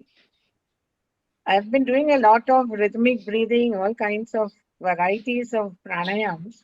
But today's breathing was, you almost said that just don't make an effort to breathe. And from that moment onwards, what happened is, it was like I was holding a cord to a cradle. My breath is a cradle. And I'm, like you put a baby to sleep, you pull the cord and you let it swing. And that just went on and on continuously till you called us back. There were a few interruptions, but it was just taking over. That movement of the breath and the body. That is the natural breath. You know that your intuitive knowledge or the soul knowledge took over the breath. Almost. And I visualize it this way, like a cradle, Yes. You're swinging a baby in a cradle. All the pranayams or other things that, there is always an effort involved because you try and train the breath to behave in a particular manner. But This is Yes. just letting it go. Yes. I'm letting all control go, and then suddenly you notice that it is still functioning very well, and it perhaps functions better than. Absolute rhythm it was today. Continuous. Thank you, sir. Thank you. Thank you. Sir, I Anybody think else? Priya wanted to say something. I think she unmuted herself. Priya? प्रिया, हाँ हाँ बोलिए प्रिया। नमस्कार sir. हमेशा की तरह आज का session भी बहुत ही प्यारा, बहुत सुखददायक था। और मुझे ये चीज लगी, जैसे एक आवाज आई कि अटैच्ड होते हुए डिटैच हो जाओ। सबसे अटैच रहो पर खुद को डिटैच कर दो, और ये मतलब भौतिकवाद दुनिया से एक अलग, कि आप जो करने आए हैं वो करिए, उस पे ध्यान दीजिए। साथ साथ ये सारी चीजें भी बैलेंस, मतलब ये आया था कि बैलेंस होके चलो, बैलेंस ऐसा। हाँ, be of the world but you are not of it.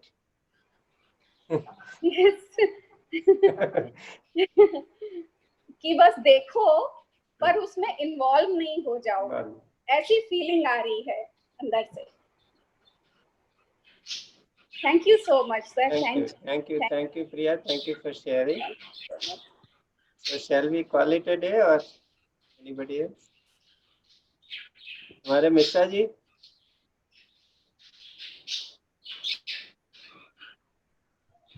जी नमस्कार सर। हाँ नमस्कार सर। जो मेडिटेशन था, वो 2-3 स्टेजेस में था। जैसे स्टेजेस में इसलिए क्योंकि it was interrupted once in a while midway, जैसा अभी जिक्र हुआ था। तो but the initial part was that जो आपकी जो स्टोरी जो आपने सुनाई थी उसका that was in the background, और जैसे हैमलेट में है टू बी और नॉट टू बी, तो वही हुआ था कि आई एम और I am not. That was the thing which was weighing on the mind, sir, and it was something which was ephemeral, and you knew you were whether you are part of all this or you are just a spectator there or not part of it. So I think that the story जो आपने बताई थी वो sir, that was in the background, that played a part, and later on sir, after थोड़ा सा जब meditation की intensity और I went more deep into it, then I was lost to all other sounds and all that.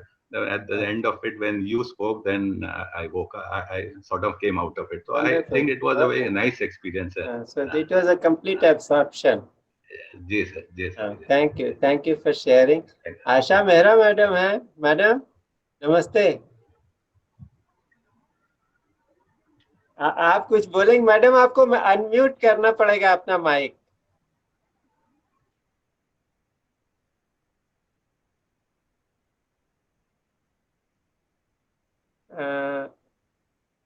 Emma, can you unmute her? Sir, I have asked her to unmute. पर वो, let me try from here. See if you can unmute her. I have asked her to unmute herself. That's the only thing that I can do from here. Not able to do. Yes. कला जी आप कुछ बोलेंगी?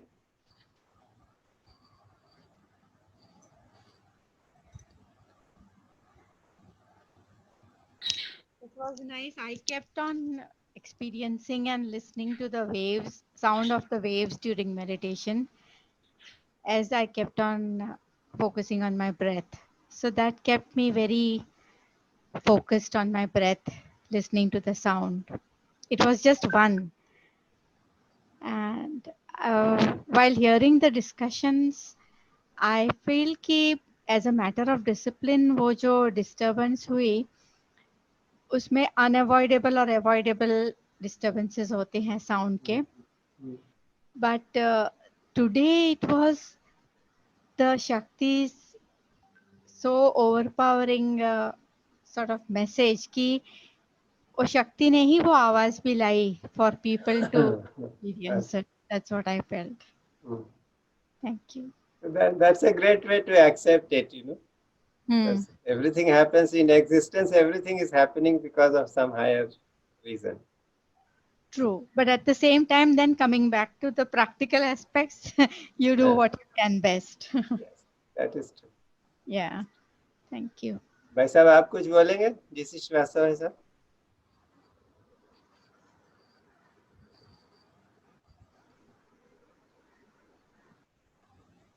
नहीं है, एक तो ये मुझे ये जरूर शेयर करना था कि आज का जो मेडिटेशन था वो पहली बार बहुत ही अच्छा लगा, इन द सेंस कि जो ब्रेथ पे जब कंसंट्रेट करते तो ब्रेथ एक बहुत अंदर तक जाके जैसे फेड होते हुए हम वॉच कर रहे हैं कि how it is going to the last tip and getting faded. उसके बाद धीरे धीरे एक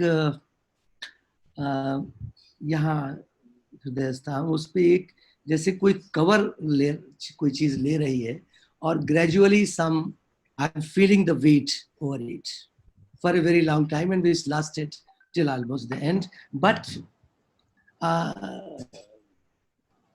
it was a pleasant one experience all through, even though that experience was going on.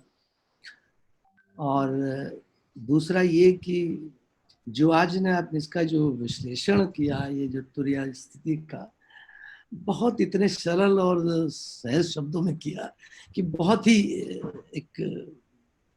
बहुत अच्छा लगा उसको सुन करके, मतलब ये कह सकता हूँ।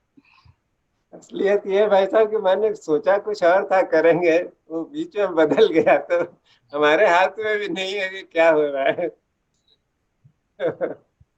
थैंक यू, आपने उसको वैलिडेट कर दिया कि ठीक ठाक हुआ। मैडम आपका माइक अनम्यूट। सर मैडम शायद कुछ बोलना चाहती हैं, उन्होंने प्लीज मैम। आवाज नहीं, फिर म्यूट हो गया एमा, फिर म्यूट हो गया। Okay now? Yes ma'am. Now My main focus was on the pause factor.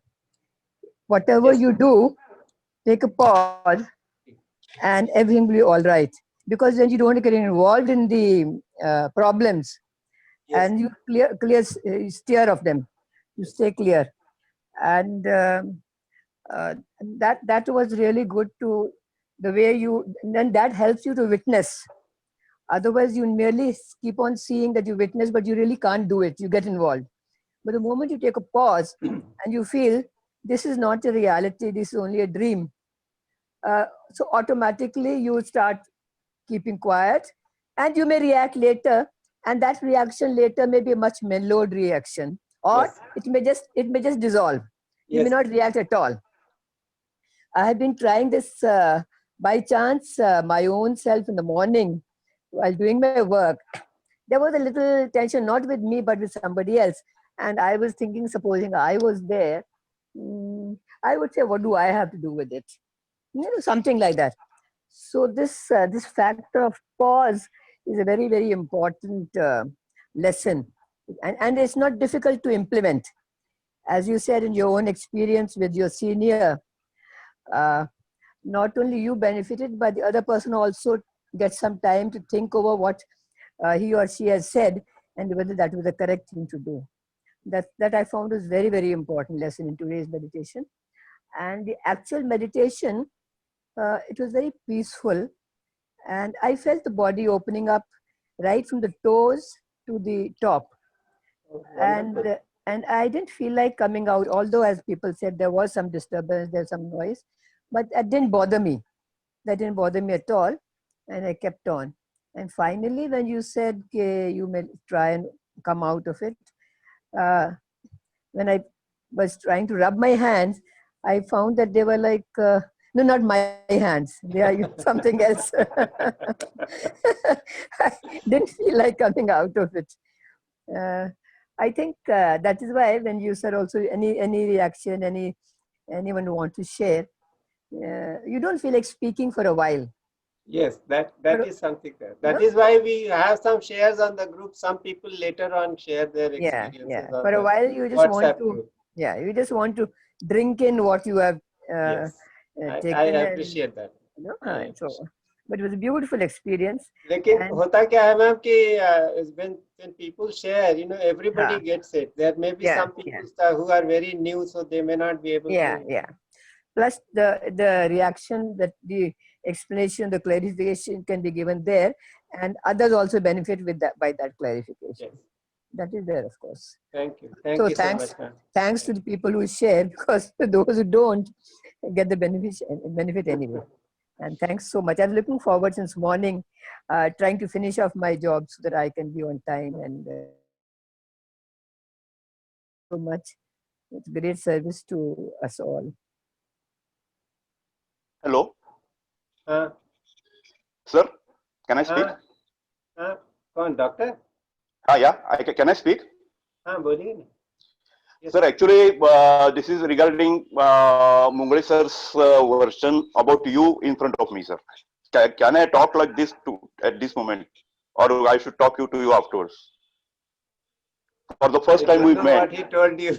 I really don't know what. Sir, actually, what happened, ma'am? This is, I think, early 90s story. And myself and Gaur sir accidentally came for one experience together. And then that time, Gaur sir asked me, can you tell me a good person in Kolhapur who will be sort of guiding something, or is a holy person? I told him there is one really holy person, and without any expectations, and he is Mr. Mungle sir. And so he told me that, okay, chalo, hum jayenge wahan. So I told him that I will talk to sir and I will have an appointment, and then we will go. And then I think within a couple of days only, we had been to sir's place in the evening. I think Gaur sir must be recollecting that. And he was. Then I will add something. When we both went there, so at Dr. Yedekar had told me कि एक बड़े साधक हैं जो मदद कर देते हैं सबकी, उनके पास जा रहे हैं. तो सर उस वक्त किराए के घर में रह रहे थे, क्योंकि ये जो घर जिसमें रहते थे वो बन रहा था. प्रतिभा नगर में उस फ्लैट में हम गए, तो उसके दरवाजे पर खड़े होकर मैंने डॉक्टर येडेकर का हाथ पकड़ लिया. ये बेल बजाने जा रहे थे. मैंने कहा कि ये डॉक्टर, आपने हमसे कुछ झूठ बोला है. उन्होंने बोला, नहीं मैं तो झूठ नहीं बोलता. मैंने कहा, नहीं आपने बोला कि हम किसी साधक को मिलने जा रहे हैं. तो मुझे तो पता लग गया है कि हम किसी बहुत बड़े गुरु को मिलने जा रहे हैं. उनका अच्छा कैसे? तो उनका कि देखो ये जो कॉम्प्लेक्स है, इसमें अंदर आते वक्त ही इधर से प्रवेश किया, उसके बाद आते ही जो है जैसे एनर्जी महसूस हो रही थी और वो बढ़ती जा रही है. कोई साधक होता है वो अपना कमरा चार्ज कर लेगा, अपना घर चार्ज कर लेगा, लेकिन ऐसा कोई बैठा हुआ है जिसकी खुशबू उतनी दूर तक फैली हुई है, तो कोई बहुत बड़ा संत हो सकता है, गुरु हो सकता है. तो इन्होंने कहा कि हाँ, मैंने साधक इसलिए बोला था कि जिनके अपने गुरु होते हैं वो दूसरे गुरुओं के पास नहीं जाते हैं. क्योंकि नहीं, हम उनमें से नहीं है, लेकिन ऐसा अनुभव हुआ था मुझे कि that was the experience. The energy of Professor Mungle was felt so much, right when we entered the complex. So that was it. Now you can go ahead and tell whatever you want. Then we went inside. There were a lot of people there inside, and then I introduced Gaur sir to Mungle sir, and Gaur sir sat on the floor in front of Mungle sir. And there was a chat, something like that. And Mungle sir was looking at him with very loving and this gesture. And sir was, Gaur sir was so lenient and so humble in front of him. I still remember him sitting in front of Mungle sir. And then we had a talk. Then we came out. And next day I came home. And within 5 minutes, Mungle sir called me back, and he told me that you have really brought a very pious person in front of me. After so many days and so many months, I have seen a person like this, and I am really grateful to you for bringing him to me. It was actually, he told me that about Gaur sir, about you, sir. And he told me that Gaur must be a big man. He is just showing that he is a very small person, but he must be a ignited mind, having ignited mind. These are his words, sir. It is not my words. And each and every time afterwards, also when you went out of Kolhapur, and you had been to Kolhapur n number of times, but when I met with Mungle sir, he always asked about, "Are Gaur ne kya tumhe phone kiya tha?" I always told, "Nahi sir, it was not like this." But I will tell you one thing, sir. You used to buy those pedas in front of this Ambabi temple with one Khatri Sweet Mart, and that Khatri Sweet Mart is a doctor who is my friend. So when you entered Kolhapur, I used to know Gaur sir is in Kolhapur.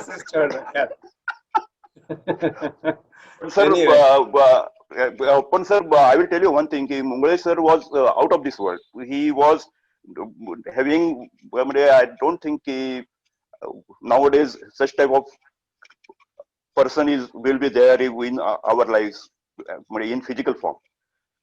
I don't know. Thank you very much for me giving a time to talk to you, sir. Thank you. Thank you. I think we can call it a day now.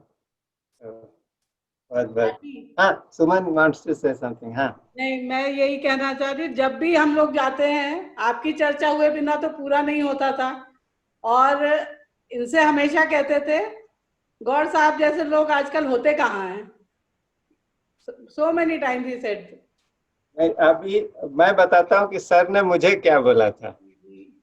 कुछ दिनों बाद उन्होंने बोला कि मैं पहली बार मिला, उसके बाद 2-3 महीने तो नहीं गया था, क्योंकि मैं जब भी किसी गुरु को मिलता हूँ तो पहले मैं देखता हूँ कि उनका कोई संकेत है क्या कि मैं फिर आऊँ, क्योंकि गुरु को मिलना कोई फालतू बात तो नहीं होती है. It is very serious business. तो अगर उनकी तरफ से कोई संकेत है तो बहुत अच्छा है, इसका मतलब वो बुला रहे हैं, और नहीं है तो फिर दूर से उनको नमस्कार करके उसके प्रति अपने जो भी श्रद्धा है, आदर है, रखिए घर अपने हृदय में. तो 2 महीने बाद हमारे एक दोस्त थे यंदे जी, उनके चलते फिर दोबारा मुलाकात हुई. तो सर ने मुझे बोला कि तुम मेरे को रोज सुबह याद करते हो गुरु गीता करते वक्त, और इसी कोल्हापुर में रहते हो और आते नहीं हो यहाँ. तो मैंने कहा कि सर मुझे ऐसा संकेत नहीं था कि मैं फिर आऊँ, तो इसलिए मैं नहीं आया था. उन्होंने कहा नहीं, और मैं तो हमेशा सोचता था कि ये आदमी मेरे को याद करके ही रह जाता है, इधर आने की जरा भी इसमें वो नहीं है, ताब नहीं है. और दूसरी बात जो उन्होंने मुझे बोली थी, उन्होंने कहा कि जिस दिन डॉक्टर येडेकर ने मुझे फ़ोन किया और हमारे लिए अपॉइंटमेंट लेने के लिए तुम्हारा नाम लिया, तो मुझे अपने मूलाधार से सहस्रार तक एक बड़ा टिंगलिंग सेंसेशन हुआ था. तो अभी मैंने ये संकल्प कर दिया था कि ये आदमी कोई भी हो, ये आदमी मेरे पास आना चाहिए. उनका चूंकि मेरा संकल्प था इसलिए तुमको आना ही था, तुमको आते ही रहना था, इसलिए तुम्हारा ट्रांसफर हो गया, उधर भी गया, ये तुम आते रहे हमेशा. क्योंकि ये मैंने उस दिन ही संकल्प किया था कि ये आदमी कोई भी होगा उसको इधर आना चाहिए. तो गुरु के संकल्प में बहुत शक्ति होती है, और उनका प्रेम होता है. किसी के ऊपर दिल आ गया, जिसको बोलते हैं दिल आ जाता है, दिल आ गया. तो एनीवे, गुरु चर्चा तो कभी खत्म नहीं होती है. तो अभी हम लोग विदा लेते हैं अगले मंगलवार को. बहुत बहुत धन्यवाद आप सभी को.